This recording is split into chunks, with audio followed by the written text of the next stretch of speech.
We read about him. We hear about him.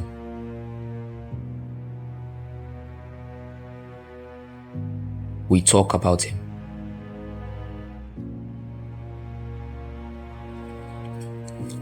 There are people who do not believe that he exists.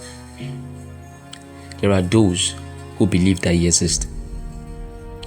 The ones that believe worship him.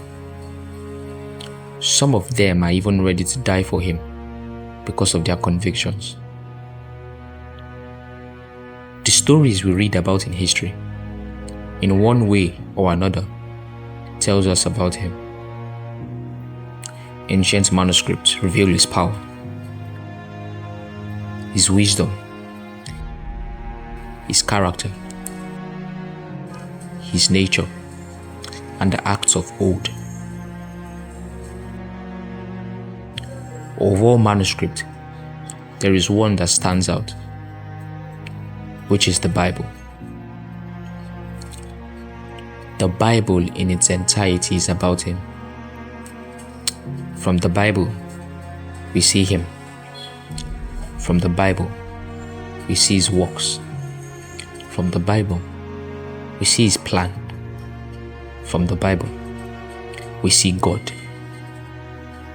So then, who is the God of the Bible?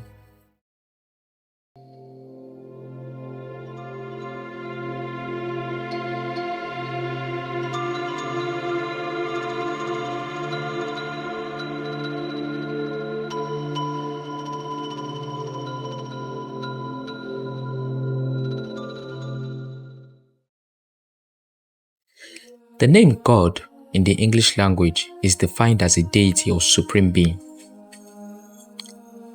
It is a deity with superior powers to which identity is attributed. This is the picture that the English language paints of the name God. This definition is describing everything called God. It is not about one being. There are different things that are called God today. There are different people and entities called God. Not just today, even across history. This definition is describing all of those things. But our subject is not about those things, but about the God of the Bible. So, since our study material is the Bible, we have to look at what the language of the Bible says about the name God.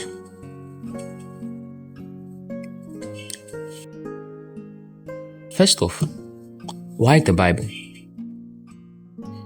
There are documents and manuscripts that talk about a God. Making the Bible our focus is not because it is old. It is not because it is popular. It is not because of tradition. The real questions when selecting the documents to be used are: does it present a God who explains existence? Does this document present a God who explains morality? Does it present a God who explains humanity? Does it present a God who explains redemption? Does it present a God who engages history coherently? The Bible is not chosen because there are no other claims. It is examined because of the weight of its claims. Knowing this, we can now examine who the God of the Bible is.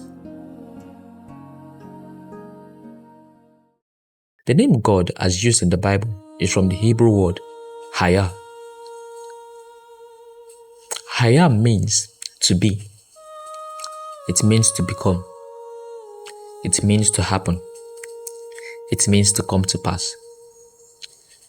This term is not a definition, but is portrayed as a nature. It is describing a being who is not stagnant but is active. It is talking about a being who is not bound by time. It is talking about a being who cannot be defined by logic, but can be known by his acts. Hayah is speaking of a being that cannot be boxed, a being that cannot be defined but experienced. It is speaking of a being that is self-existent. It speaks of a being that is eternal. In the book of Exodus, chapter 3, verse 13 to 15, God speaks to Moses at the burning bush, and he reveals himself with the name, I am who I am. This is God saying that he is self-existent. God portrayed himself as eternal, and he portrayed himself as an active being.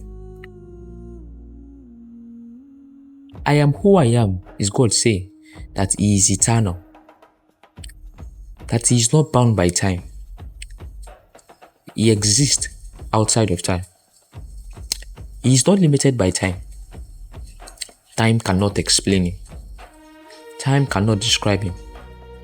Neither can time contain him, for he is eternal.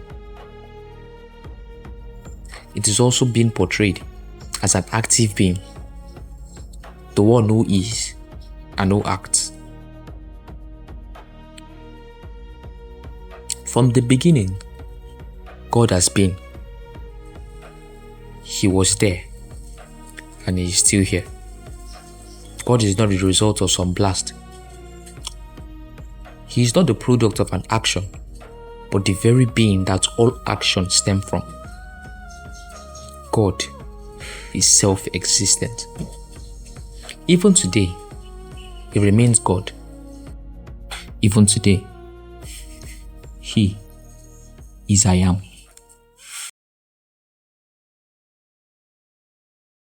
The God of the Bible is not a figment of one's imagination. In the Bible, God does not emerge from philosophical reflection or mythic speculation. We see him interrupt history.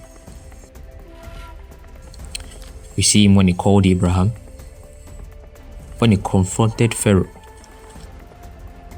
when he delivered Israel, when he spoke from Sinai, even the covenant he entered. We see God tying his name to historical events. We see God speaking through the prophets.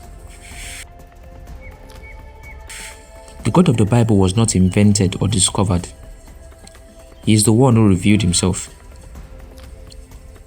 He is a living and active God who is still active today. If this is who he is, what then is he like?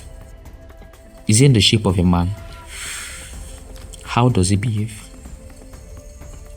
Stay tuned as we would unravel this in our next video.